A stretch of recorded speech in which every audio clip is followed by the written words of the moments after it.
Hi guys, welcome back to another episode of the Everyday Educate podcast. I'm joined today with teacher Cole, aka Nichole. How's it going? It's going good. How are you doing? Good, doing well. Where are you based, by the way? Well, my company is listed in Wyoming in the United States, but we have teachers all over in different areas. I'm a bit of a digital nomad myself, so right now I'm currently in the Philippines, although I am from the West Coast in the United States. Amazing, awesome. I love that. Cool. Well, thank you for jumping on. I know we connected on social media, and it's Mhm. so easy to connect with so many people, but going in deep and learning their story and who they are is not as easy. So I just figured maybe you could give us a little background about yourself, who you are, what you do, and we can go from there. Sure. Sorry, notifications, because I'm always busy. Um, yeah, well, as you know, my teaching handle is Teacher Cole.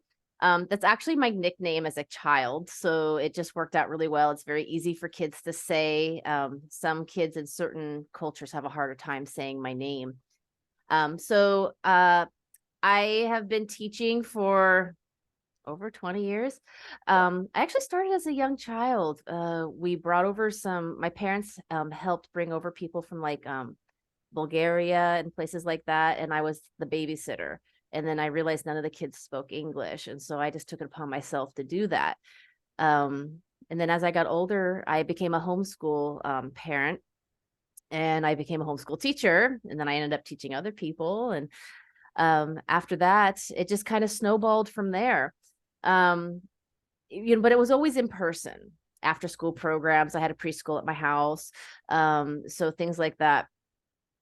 But we moved for a while to the Philippines, and uh, I realized that it's online. I'm like, oh, how interesting. So I decided to try that out. And I figured the fastest way to do it, even though I already knew how to teach, was to, you know, go on to one of those other big companies and let them teach me the difference between in person and online. Big learning curve.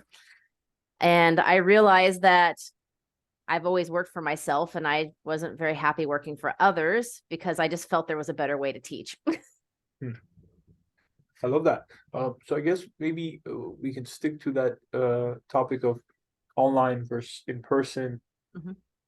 Obviously, the 2020 made that just right up in our face that this is our reality now, maybe going forward. But maybe your insights on is that good? Is that bad? Can it be helpful?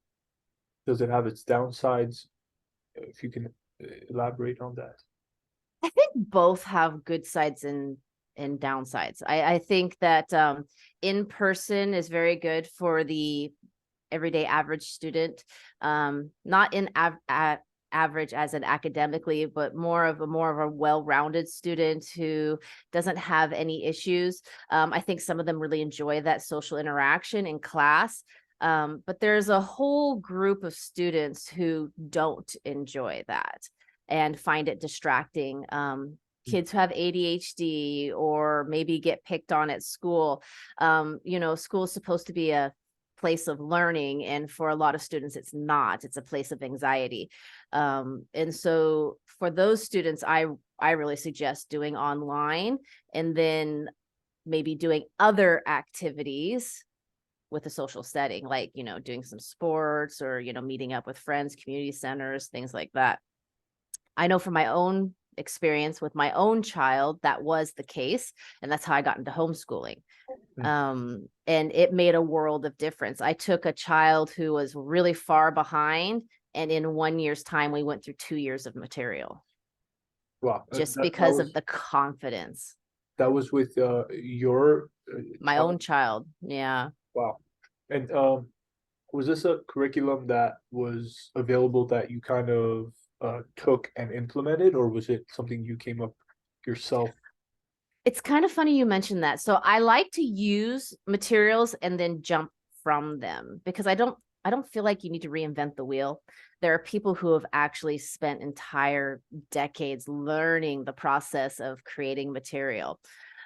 So I don't feel like I need to, reinvent the wheel in that regards. But what I do like to do is take a really sound material and add to it. To that. Okay, got it. And for my own curiosity and not knowing actually, how can you let us know how does the accreditation work?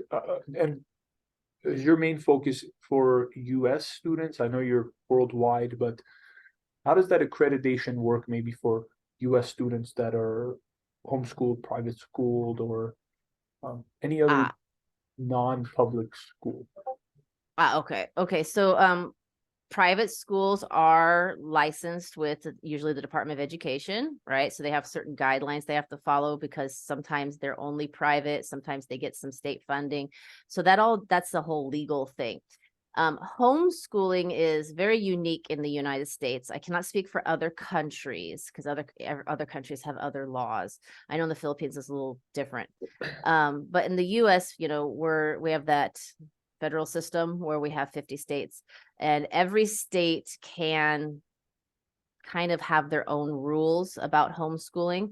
So I've been in 2 different states for homeschooling, and one of the states, you had to have a minimum amount of college hours to be qualified when you registered that your children were homeschooled, because you do register so that you don't get a truancy notice because your students aren't in school and that's legally required.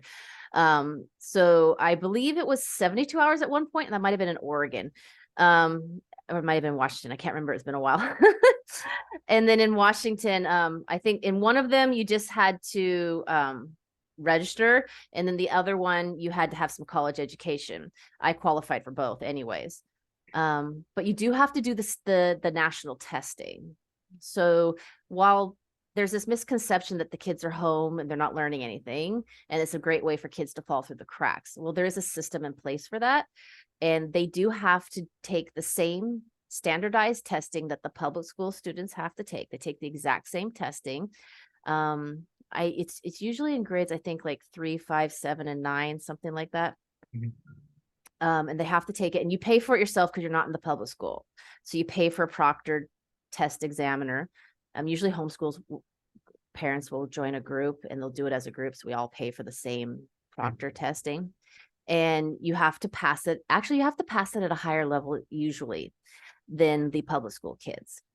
And if you pass, fine, you keep on homeschooling until the next standardized testing comes around. If your students are below the accepted level, the next year, even though it's not a testing year, you have to test again. After the second time, they either have to go back to school or they come up with a specialized program with the Department of Education to bring them up to speed. Fascinating. Very interesting. Yeah.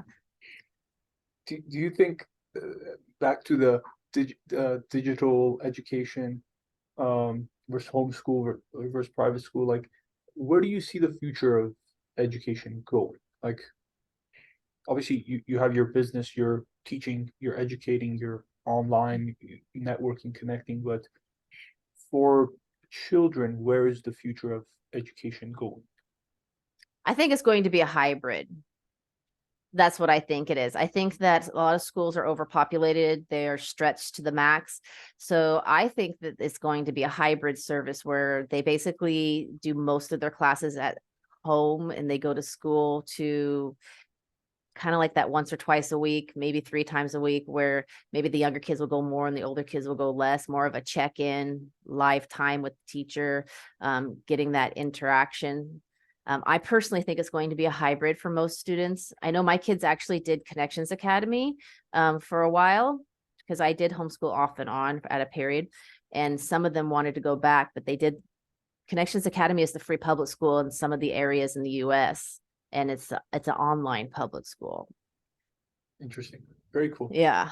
Well, maybe transitioning into what you're currently doing, maybe like subjects that you're interested in, or what's your current day-to-day like with your business and online work?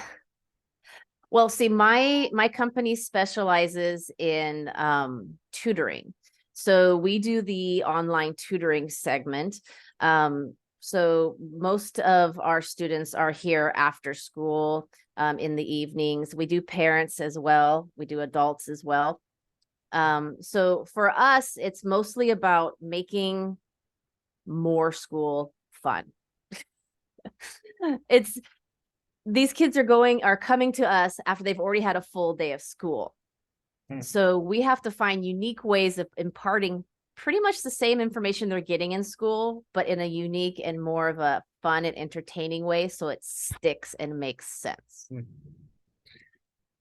Yeah, I feel like that's the when I go look back on my learning education, like it wasn't mostly in the classroom where just a routine setting of class one, class two, at least in high school. Like elementary was more fun, so or middle school as well. Like it was enjoyable. There was fun activities, whatever. But high school felt more routine for me. But then Yeah. the after school program or other lessons that I would take privately, those would be the ones that would stick. It would be incorporated in a different way. I would hear it, see it in a different way. So, um, what are your overall outlooks for the classroom, the historic U.S. classroom by and large? Do you think that there needs to be a little bit of change with activities, fun, games, entertainment?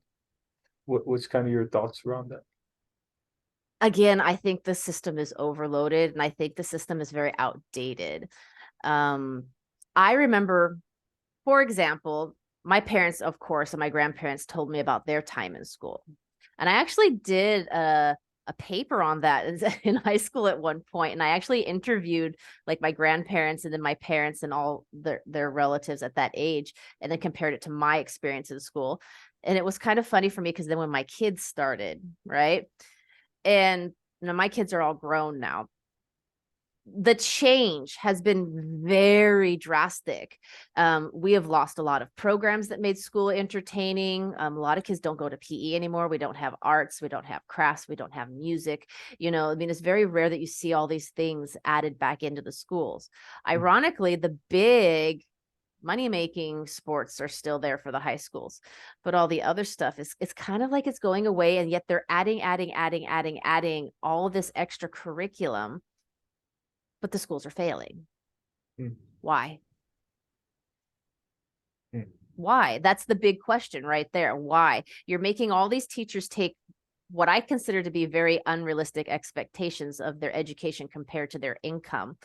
They have to constantly do all this extra training, yet the kids are failing. Mm. You're adding more and more and more homework and more, you know, classes, but they're failing. What is the difference between the failing kids now and the failing kids 50 years ago? Mm. It's like somebody is not taking I should have been an analysis, really. They're not taking the data that's there for how many years of public education and figuring out what changed. For me, what changed was the interest in school and the respect. Mm. Kids used to be interested to go to school. Now they're interested to go to school to talk to their friends, but not learn because it's boring. Yeah.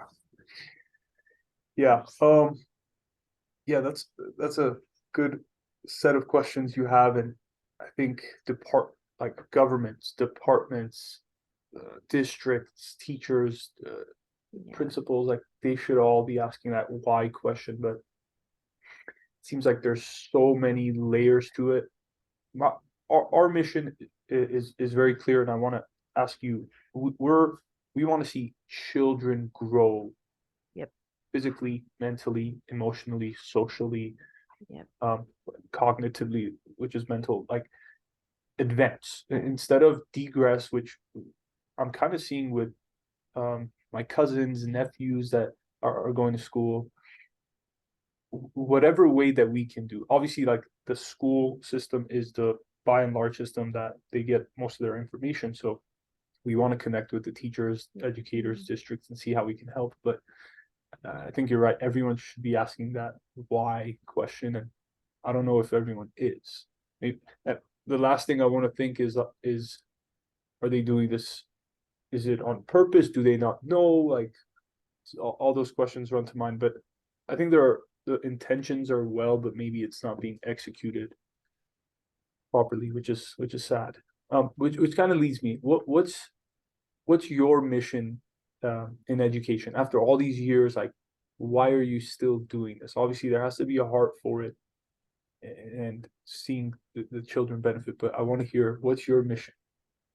Well, it kind of goes along with the company motto that I have, and it actually came about quite organically. I didn't like, okay, let's think of a company motto, right? I just said it one day in class and I went, "Oh."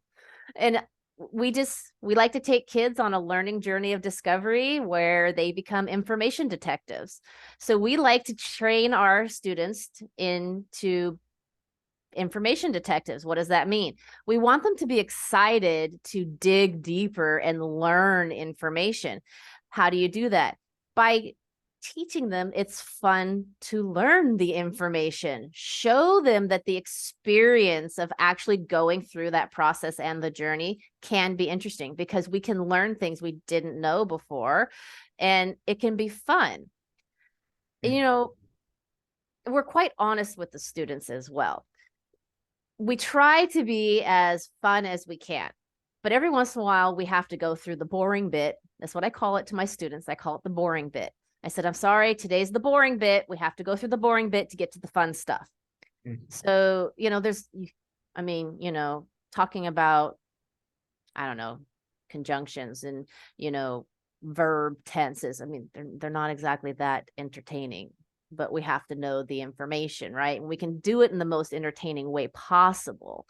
Um, but if you're quite honest with them that it's the boring bit, they're more than happy to get through it to get to the fun stuff. Mhm. Yeah, that's interesting. That's interesting. I always relate to my learnings in school to even now. Sometimes I know I need to learn something for the business or for our Mhm. employees or my parents or my friends. Like we need to learn something new, but we don't want to, or there's a lot of things we need to research. It's like we hit a wall and we get stuck. So those years, I wish my teachers or tutors, educators would go back and say, your older self, if you learn this today, your older self will like thank you for it. And I know hindsight's always 2020, but um, I we're still learning. I'm still learning every single day. So those principles, those habits, the boring bits are. It's kind of like a roller coaster. You go down. It doesn't seem like anything makes sense, and then there's Yep. a sunlight at the end of the tunnel. Um, Well, I also think that teachers make the mistake of always trying to be right.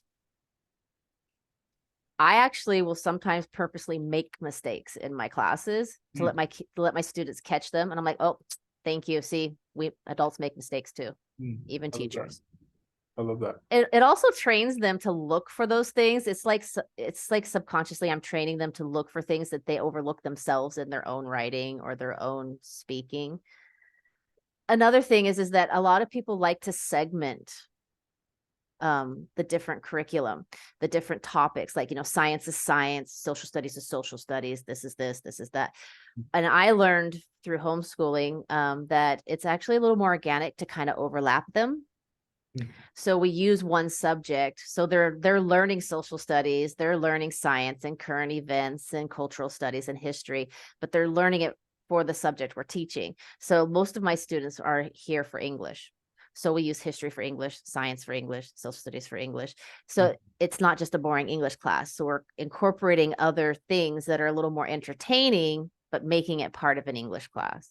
Yeah, that's so good. That's genius. They Um, like it a lot. I mean, we do have our, traditional curriculum, but for those yeah, students who really want it. But most of them choose the other things. yeah.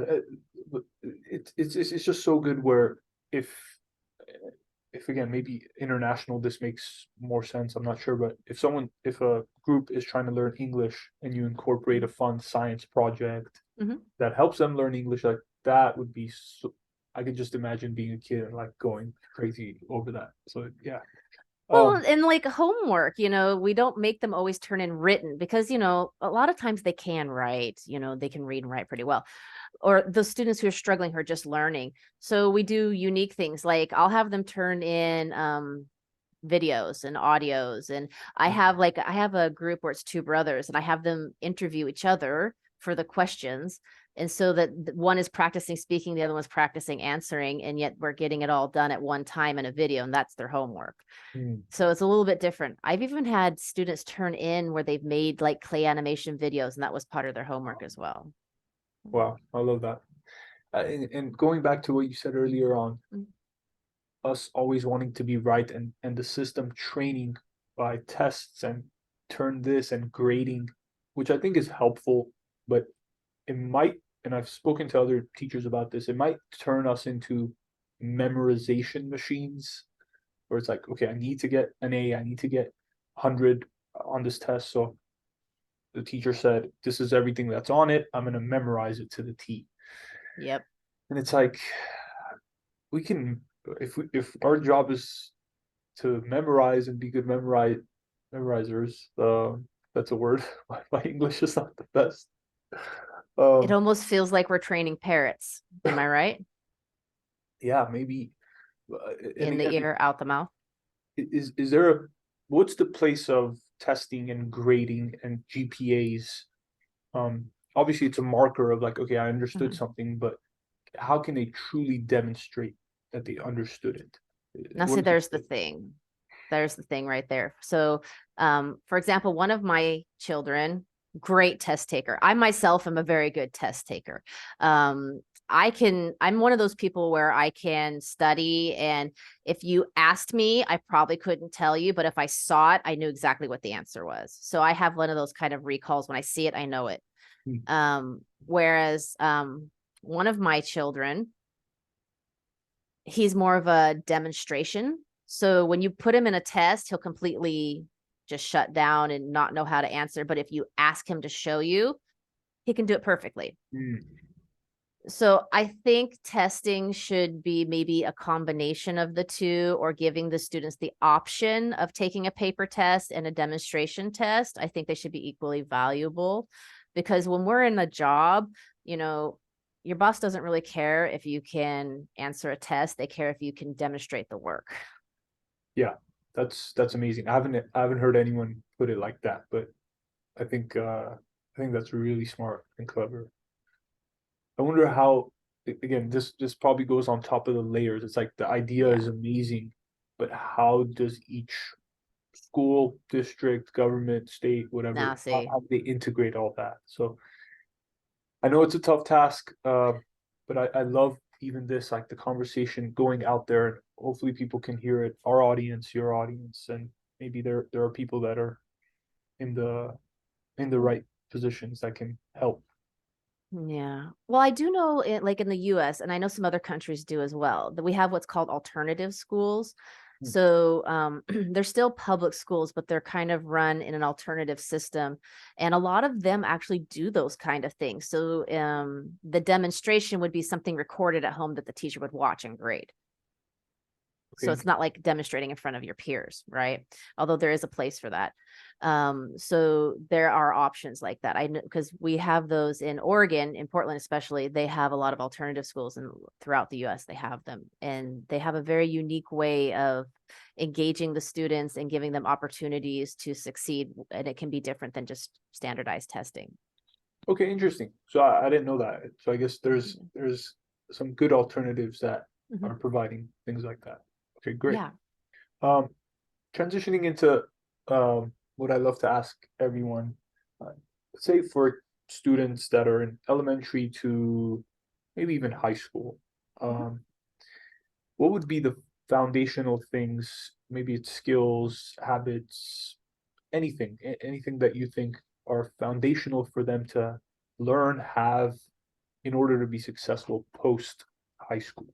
Confidence. Those are skills. Maybe these are traits, mentor, whatever that might be. Confidence. I hate to say that, but that's what it is. Our job, I would say 75% of our job is instilling confidence in the students that they are capable, and that making mistakes is part of the learning process. I always tell them, what's the rule in Teacher Cole's class? And they say, making mistakes is not a bad thing. I said, why? It's an opportunity to learn. Hmm. which is the whole because reason yeah. why we're there. Yes, making mistakes is only considered to me, like they say bad thing. I don't like to say that, but it's not a good thing when you actively choose not to learn from the mistake. Hmm. But making a mistake is not wrong. Making a mistake is part of the learning process. It's what scientists do all the time. They fail more than they succeed. That's just part of being a scientist when they do experimentation, right? And I use this as an example. Their job is to fail. Hmm. Literally, their job is to fail to find the right solution. Yeah, no, I think with every real life job, Mhm. profession, that's the Mhm. case. Uh, Even with sports, I grew up playing sports, but a batter that hits 25% average is missing 3/4 of the time. Mhm. And it's I think that principle is like there in everything. Um, Yeah, it's an opportunity to learn and get better. So I always ask my students, okay, this is what you got incorrect. Why? Why did you get it incorrect? You know, what can we do to help you the next time? I also tell them that when they get a test back, I said, don't look at all those red marks as something bad. Look at it as a check mark of what you need to study. Now you don't have to guess. Now you know. hmm. It's just a complete mindset change because they lose confidence. So you have to teach them to think of it in a different way to empower themselves to do better. Yeah, that's well said. And let's say for those that are specifically in high school, getting ready Yeah. to go into college, start real life. Um, Again, from going back on my experience, there was subjects where I Yeah. couldn't get into and couldn't enjoy. Um, if I see those red marks there and I'm just not interested in that subject, is there a way to steer that student, steer me into things that I do like and pursue those? Like, do you guys suggest, hey, maybe if you don't like this, that's fine. You should you like something else, pursue that, go deeper into that. Is that a good strategy for students in high school? See, now that would depend because that would depend on the country and where they're going. Because, Mm. like, for in the US, we have a lot of independent options when it comes to like high school. High school is done like college, where you can literally choose it and curtail your graduation to kind of match your path. Okay. You do have the core subjects that are required for your credits. So we get credits and we have um, I would say yes, as a general rule, always follow your passion, take more of your electives in the field that you want, but everybody has to learn to be able to go through the boring bit. And this is why we teach it as the boring bit. We have to get to the boring stuff to get to the fun stuff. It's more of setting them up with that mindset for later in high school and college. Okay, this is the boring bit I have to get through to get to that fun stuff. I may not like this subject, but I only have to do it now to get my degree. And then I never have to do it again. Yeah, well said. I like it. I like how you distill things, and obviously with each student and each case is going to be different. That's Yeah. where counselors, teachers, parents come in, but you distill it really well, and I appreciate that. Um, well, this has been fascinating, just learning who you are, what you do, how you help. Oh, So thanks. thank you for shedding that light. I wish we had some more time to continue. Maybe down the line we can jump on and do this again. But how can people connect with you if they have questions or want to learn more about what you do? How can they get in touch? Oh, yes. Well, they can always come on our website, teachercolesenglishcorner.com. They can also find me on Facebook. They will find me under my teacher handle, Teacher Cole. They'll find me under my name as well, Nichole Antonio. And then, of course, the company also has a Facebook page and a Facebook group, Teacher Cole's English Corner. Awesome. Wonderful. Well, I'm going to link all of those in the description below and hopefully connect you with some fascinating people. And again, our mission is to expand education um, Yep. for the students first. So hopefully we can do this with your help and other teachers as well. So thank you so much. You're welcome. I love it. Thank you for having me.